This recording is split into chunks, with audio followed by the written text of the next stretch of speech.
nakan faɗi wannan duk duniya.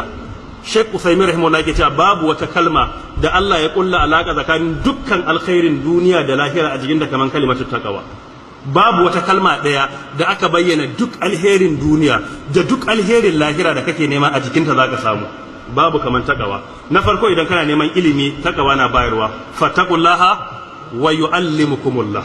Idan kana neman mafita kana neman arziki a rayuwa in kai taqwa Allah zai baka. Wa man yattaqillaha yaj'al lahu makhrajan wa yarzuquhu min haythu la yahtasib. Idan kana so Allah ya zama tare da kai duk abin da ya dame ka Allah ya kawo maka dauki takawa ne. Inna Allaha ma'al ladina taqaw wal ladina hum muhsinuna. Idan kana so Allah ya baka furqan bambance ƙarya da gaskiya ka daina shiga rudani takawa ne. Ya ayyuhal ladina amanu in tattaqullaha yaj'al lakum furqanan. Idan kai takawa Allah zai baka furqan. Na shida idan kana neman Allah ya sauwake maka rayuwa duk abu mai wahala da mai sauki gare ka takawa ne. Wa may yattaqillaha yaj'al lahu min amrihi yusra. Idan kana bukatar kai dan karamin aiki Allah ya baka lada da yawa sannan kuma kai kuskure Allah ya yafe maka takawa ne. Wa may yattaqillaha yukaffir anhu sayyi'atihi wa yu'zim lahu ajira. Idan kana bukatar in Allah ya baka albarka ko ya baku albarka a garin ku ko a kasar ku takawa ne.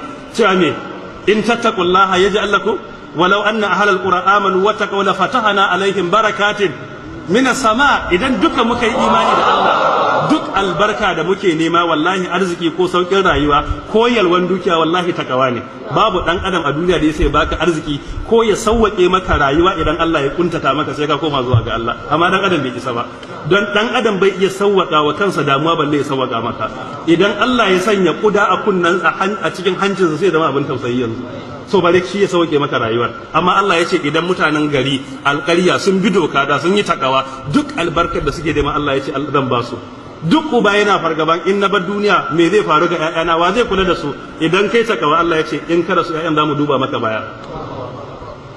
وليخشى الذين لو تركوا من خلفهم ذرية ضعافا خافوا عليهم فليتقوا الله وليقولوا قولا. إن كان سم بشارة دنيا دلاهرة تقواني ألا إن أولياء الله لا خوف عليهم والذين آمنوا وكانوا يتقون. لاهرة قبادي الله يتي تلك الدار الآخرة نجعلها للذين لا يريدون علوا في الأرض ولا فسادا يتي والعاقبة للمتقين. الاخرة me kake nema ƙetare sirat yace wa in minkum illa wariduha kana ala rabbika hatman maqdiya thumma nunajjil ladina taqaw wa nadhar adh-dhalimin fiha. idan aka ƙetare sirat me yake nema aljanna tilkal jannatu allati nurithuha min ibadina man kana taqiya. shi sa Allah yace hudal lil muttaqin subhanakallahumma wa bihamdik ashhadu an la ilaha illa anta astaghfiruka